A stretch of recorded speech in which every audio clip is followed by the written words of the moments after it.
અમદાવાદમાં વિશ્વ આત્મહત્યા નિવારણ દિવસ નિમિત્તે જનજાગૃતિ કાર્યક્રમ યોજાયો હતો.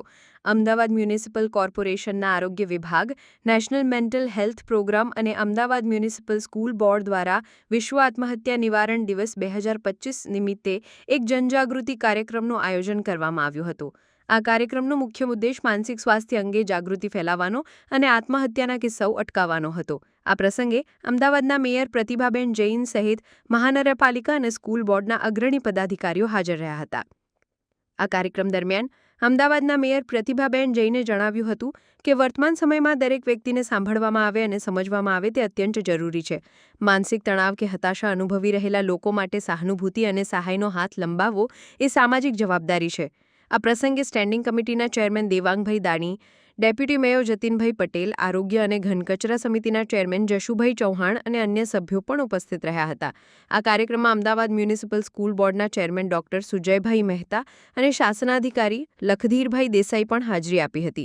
આ કાર્યક્રમમાં વિષય નિષ્ણાંત તરીકે જાણીતા સાયકોલોજિસ્ટ અને લેખક ડોક્ટર પ્રશાંત ભીમાણીએ માર્ગદર્શન આપ્યું હતું. તેમણે માનસિક સ્વાસ્થ્યના મુદ્દાઓ, હતાશાના લક્ષણો અને તેના નિવારણ માટેના ઉપાયો વિશે સમજણ આપી હતી.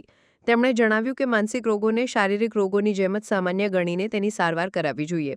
આ પ્રકારના જાગૃતિ કાર્યક્રમોનું આયોજન શાળાઓ, કોલેજો અને સમાજ સ્તરે વધુ થવું જોઈએ, જેથી માનસિક તણાવથી પીડિત વ્યક્તિઓને સમયસર મદદ મળી રહે. અત્યારના સાંપ્રત સમયમાં જે રીતે દિન પ્રતિદિન આત્મહત્યાના કેસો વધી રહ્યા છે, એને કઈ રીતે મેનેજ થઈ શકે, નાના બાળકોથી માંડીને મોટા સુધીના લોકોને આમાંથી બચવા માટેના ઉપાયો અને એમાં શું કામ કરવું જોઈએ, જે શિક્ષકો હતા એમને પણ એમના વિદ્યાર્થીઓ જોડે કઈ રીતે કામ કરવું અને જે વાલીઓ હતા વાલીઓ વિદ્યાર્થીઓ જોડેનું ઇન્ટરેક્શન કઈ રીતે રાખવું અને સ્ટ્રેસ ફ્રી એટલે કે માનસિક રીતે શાંતિ કઈ રીતે મળે એની ખૂબ સરસ સચોટ ડૉક્ટર પ્રશાંત ભીમાણીજીએ આપી અને ખૂબ સારી ચર્ચા આજે આ થઈ છે અને એમાં કોર્પોરેશને આ આયોજન કર્યું છે એ બદલ કોર્પોરેશનની સમગ્ર ટીમને ખૂબ ખૂબ અભિનંદન આપીએ છીએ અને પ્રશાંત ભીમાણીને પણ ખૂબ ખૂબ અભિનંદન આપીએ છીએ.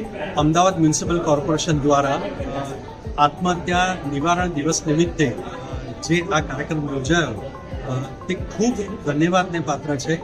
કારણ કે આ કાર્યક્રમમાં મેં એઝ અ સાયકોલોજિસ્ટ એવી વાત કરી છે કે આ જીવન ખૂબ અમૂલ્ય છે અને જો કોઈ શારીરિક રોગ હોય તો આપણે ડૉક્ટર પાસે જઈએ છીએ, તો માનસિક સમસ્યાઓ માટે તમારે નિષ્ણાત પાસે જતાં સહેજ પણ કચકાટ અનુભવવો જોઈએ નહીં.